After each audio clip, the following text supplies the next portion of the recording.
Провозглашение Всемирной организации ЮНЕСКО в 2005 году якутского героического эпоса «Аланхо» шедевром устного нематериального наследия человечества вызвало огромный интерес мирового сообщества к этому памятнику древней эпической культуры.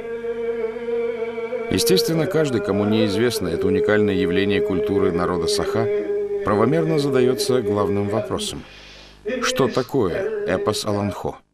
И это вполне понятно, ведь миру известны те эпопеи, которые возникли с появлением письменности и стали классикой древней литературы.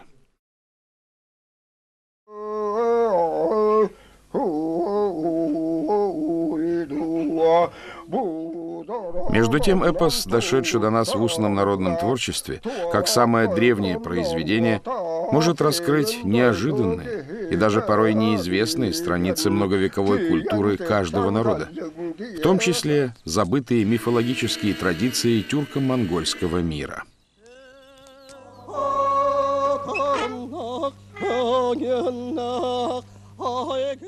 Итак, что такое эпос Аланхо? Аланхо — это общее название героического эпоса народа Саха, якутов, состоящего из множества сказаний. Каждое сказание обычно называется по имени главного героя-богатыря. Нюргун Ботур Стремительный, Кулун Кулустуур, Эрк Согатох и другие. Известно, что крупные сказания составляли более 20 тысяч стихотворных строк. Но ранее размер Аланхо измерялся нашими предками продолжительностью исполнения. И что удивительно, имеются сведения, что некоторые эпосы исполнялись в течение 7 ночей. Это говорит о том, что Аланхо действительно являлся наиболее популярным жанром и венцом словесного искусства народа Саха. Чтобы понять феномен эпоса Аланхо, сначала попытаемся разобраться, что такое эпос как памятник культуры вообще.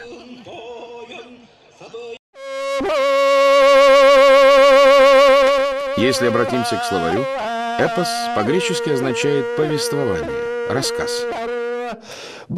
Возможно, его происхождению мы обязаны свойству человеческой души, потребности рассказывать пережитое, облекая мысли в слово и образ. И так из уст в уста, от поколения к поколению, как бесценное наследие народа, передавались сказания, на протяжении веков обрастая все новыми и новыми сюжетами. И в конечном итоге слагаясь в целую эпопею о славных деяниях богатырей, защитников человеческого рода, имена которых прославляются веками.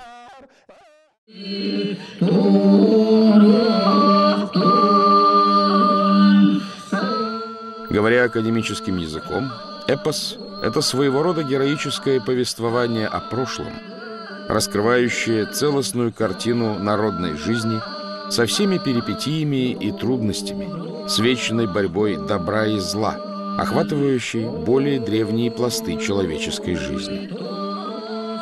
Так многоликий эпический мир повествует о древних мифологических временах, где главными героями становятся богатыри и их сражения. Но снова встает новый вопрос: когда возник эпос? Как известно, мировой эпос как отдельный жанр сложился в эпоху разложения первобытно-общинного строя. Что касается якутского Аланхо, то предположительно его истоки восходят к середине первого тысячелетия, когда многие предки народа Саха географически находились в более южных широтах, так называемом евразийском пространстве, где тесно соприкасались с родственными им народами. И этот факт можно проследить и в самих текстах сказаний Аланхо. Ведь эпос как форма культурной памяти транслирует давно ушедшие события, где слушателями сказаний вновь и вновь переживается легендарная история народа, воспоминания о своем героическом прошлом и о сакральной биографии. В данном случае сам эпос подсказывает нам историческую гипотезу о южном происхождении народа Саха.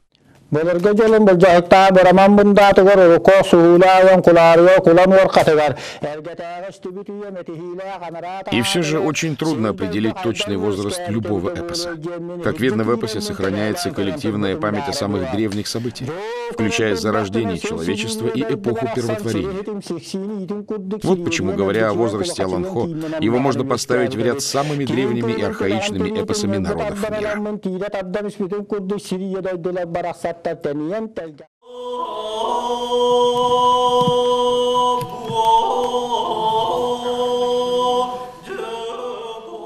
Как видите, чем больше мы вникаем в суть эпоса, тем больше выявляются новые вопросы. К примеру, сколько же разновидностей этого древнего жанра существует в мире, и чем отличается от них наш Алан-Хо?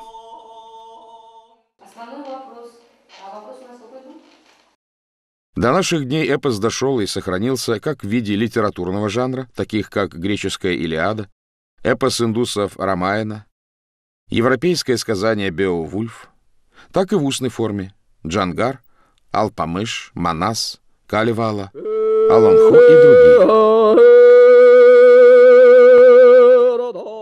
Все перечисленное можно отнести к классическим формам эпоса, где богатыри и его соплеменники представляют историческую народность, а их противники часто тождественны захватчикам, иноземным угнетателям своего времени. Это замечание как раз и подсказывает нам, что надо воспринимать эпос как своеобразную летопись истории.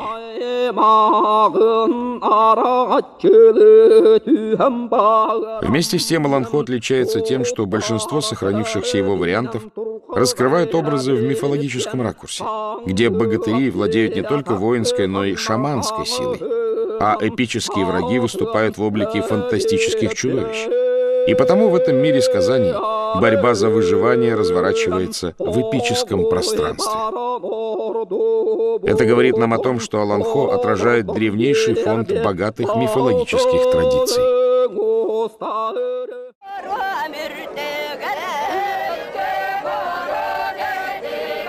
И это неудивительно, поскольку самые северные тюрки мира, Саха, по воле судьбы оказавшиеся в суровых условиях Арктики, находились в естественной изоляции от влияния глобальных исторических процессов, и в том числе мировых религий, тем самым сохранив более ранние духовные корни тюрко-монгольского мира.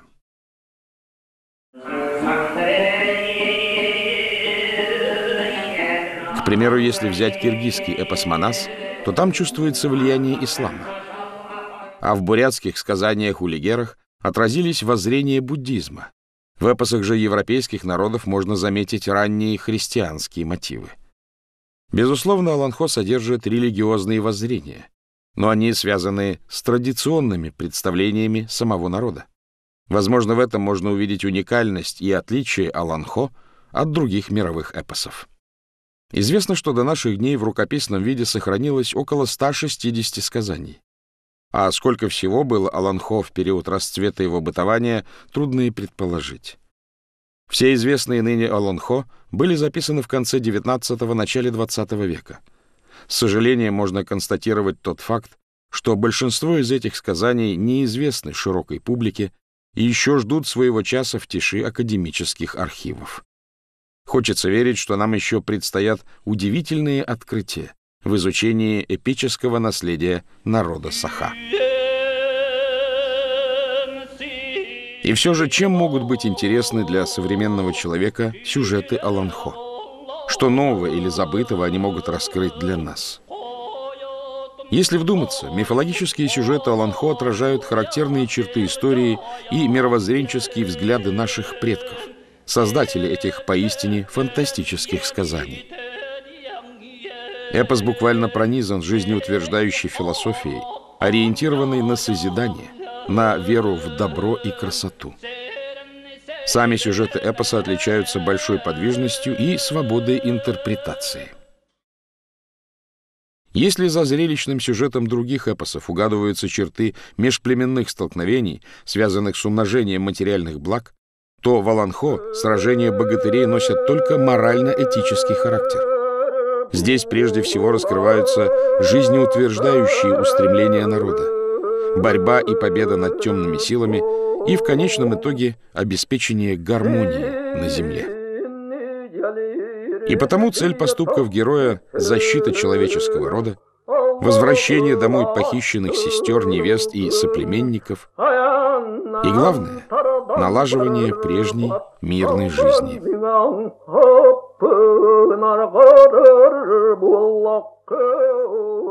Как правило, почти каждое сказание Алан-Хо заканчивается свадебным пиром победителя. Отсюда видно, что в эпосе Алан-Хо отражен прежде всего нравственный облик народа, понимание окружающего нас мира и мира самого человека. К тому же народ вкладывает в эпос свои мечты и устремления, и потому содержание эпоса настраивает его на высокий моральный уровень. Здесь наглядно рассказывается, как выковываются дух и характер эпических героев. И потому неудивительно, что эпос выступает своеобразным индикатором развития и самосознания этноса, служит своего рода кодексом героизма. Таким образом, в эпосе представлены во всем многообразии духовные ценности и жизнеутверждающая философия народа.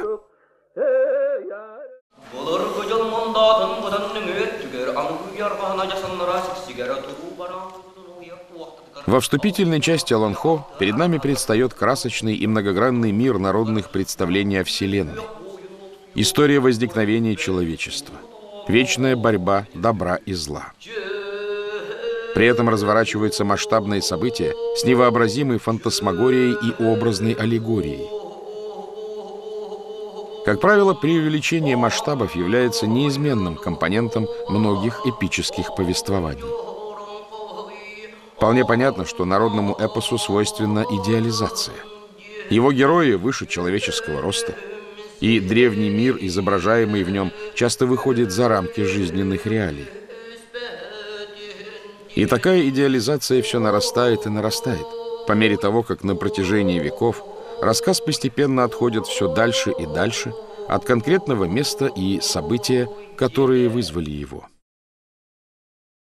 Время — это увеличительное стекло, и прошлое, рассматриваемое сквозь него, принимает размеры титанические, становясь эпическим сюжетом.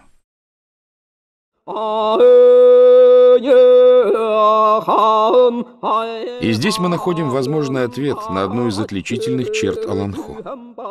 Оказывается, древние исторические события, происходившие в далеких южных краях, после миграции предков Саха на север, сохранились не как реальное историческое прошлое, а в сознание народа перешли в эпический мир фантазий. Вот почему истории, составляющие основу сюжета якутского Алан-Хо, происходят на фоне мифологического мира, существующего только в воображении самого народа.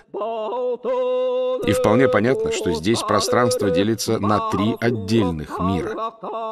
Верхний находится где-то в небесах, средний располагается на земле, и нижний, преисподняя, подразумевается под землей.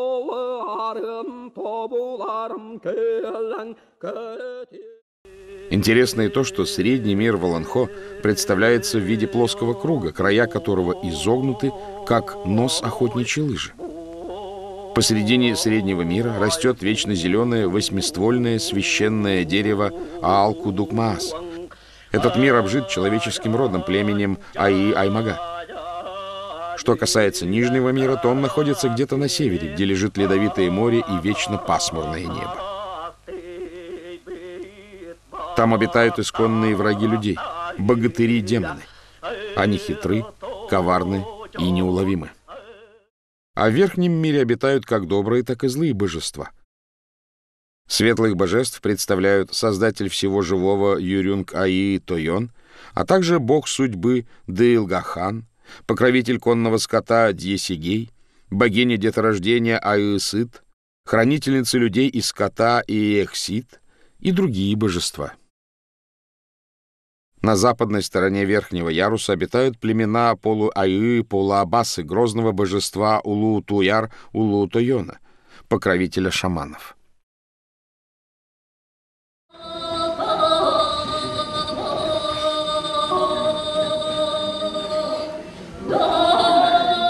В Алан-Хо каждое живое существо, каждый предмет имеют свой дух, Иччи.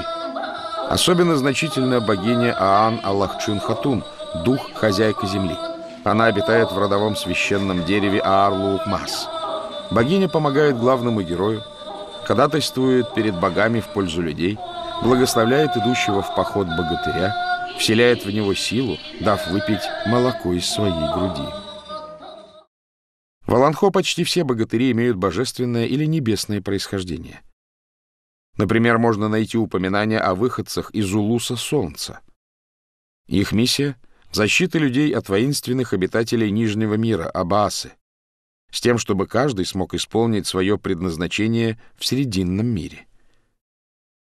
Жизненная программа человека Айы уже изначально заложена в каждом.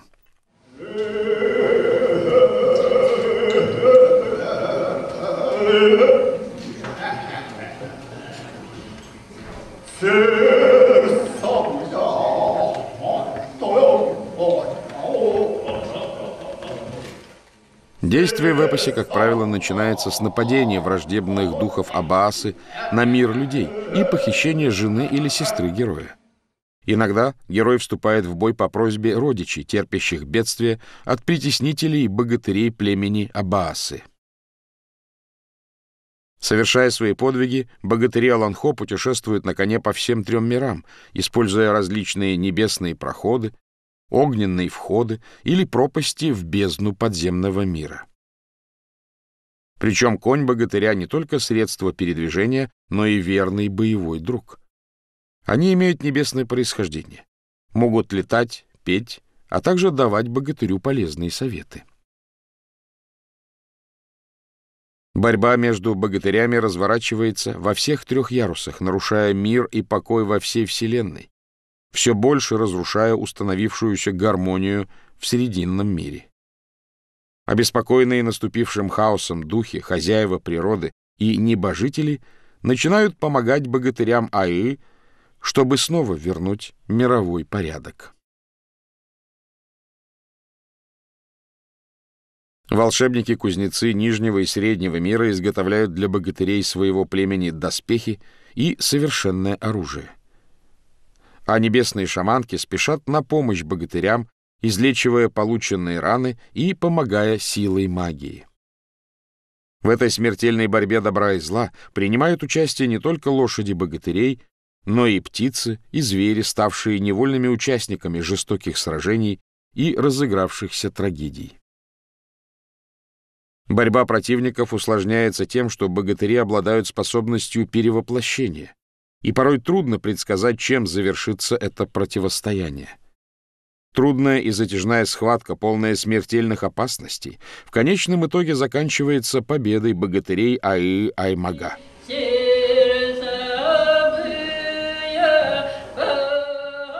Иногда главными героями эпоса становятся женщины-богатырки, совершающие не менее героические поступки и подвиги, выступая на защиту своего племени и своей земли.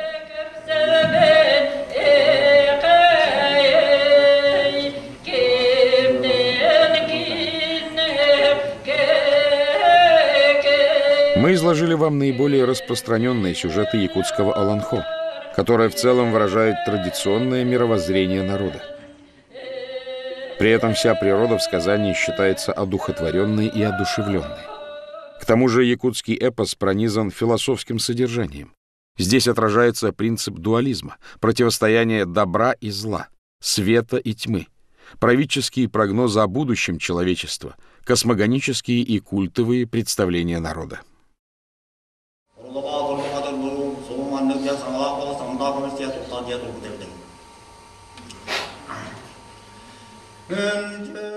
Сегодня мы по достоинству оцениваем значение и ценность эпоса Аланхо.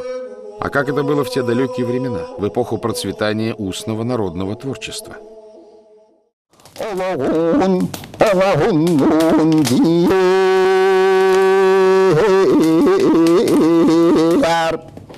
В прежние времена сказания играли очень важную роль в жизни народа, а сказители были желанными гостями в каждой семье. Это был театр одного актера, странствующего из одного улуса в другой, из одной юрты в другую.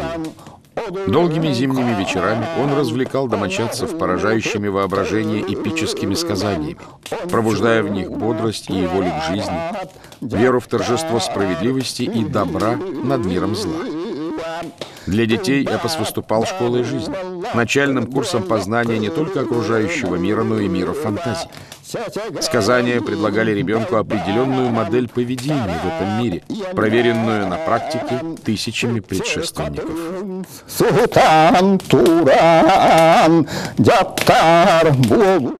Слушая эти поистине фантасмагорические сказания, где пространство — это Вселенная, а время — космическое, слушатель чувствовал себя маленькой песчинкой. Органичное повествование, создаваемое сказителем, необычные образы и поистине артистичное исполнение рассказчика погружали слушателя в иной мир. Все это позволяло слушателю воспринимать сказания как саму реальность и ощущать себя действующим лицом. При этом сквозь фантастическую оболочку образов и картин он видел отзвуки своего реального прошлого, как ожившую генетическую память прежней жизни.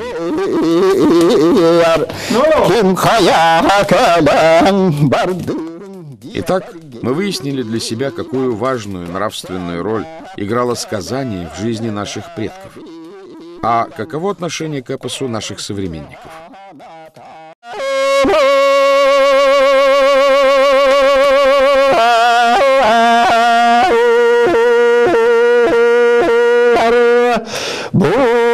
Эпос Аланхо, как основа духовной жизни народа, сыграл огромную роль в зарождении и развитии якутской литературы и искусства.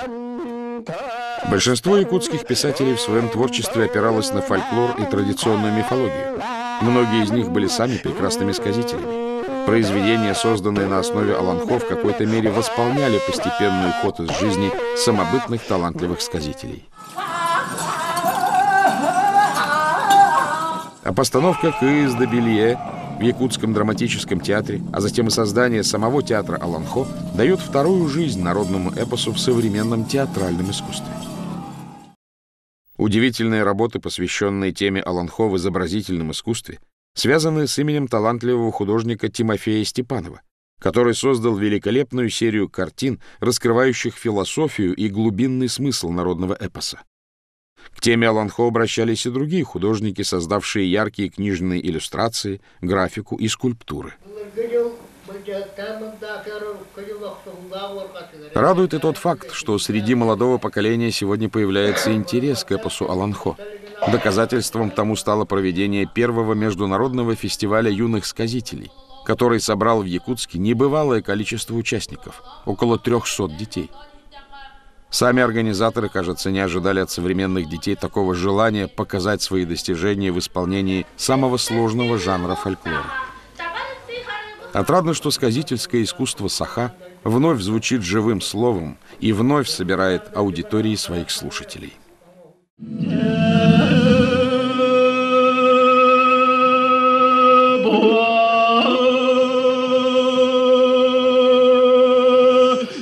И, наконец, остается ответить на один единственный вопрос. В условиях глобализации, когда весь мир превращается в единый информационный комплекс и преобладает тенденция к унификации мира, к жизни по единым стандартам, возникает реальная опасность для сохранения национальных культур, что рождает новый вопрос: сможем ли мы сохранить свою идентичность в этих условиях? В данном случае признание якутского эпоса Аланхо шедевром всемирного устного и нематериального наследия человечества дает надежду, что Аланхо, как духовный кладезь мудрости и мировоззрения народа, являясь сокровищницей языкового богатства, может стать способом его духовного выживания и поддержания этнической традиции народа. И это обстоятельство рождает чувство огромной ответственности, возлагаемой на весь народ Саха, сохранять, оберегать и развивать ставший мировым достоянием национальный эпос Аланхо.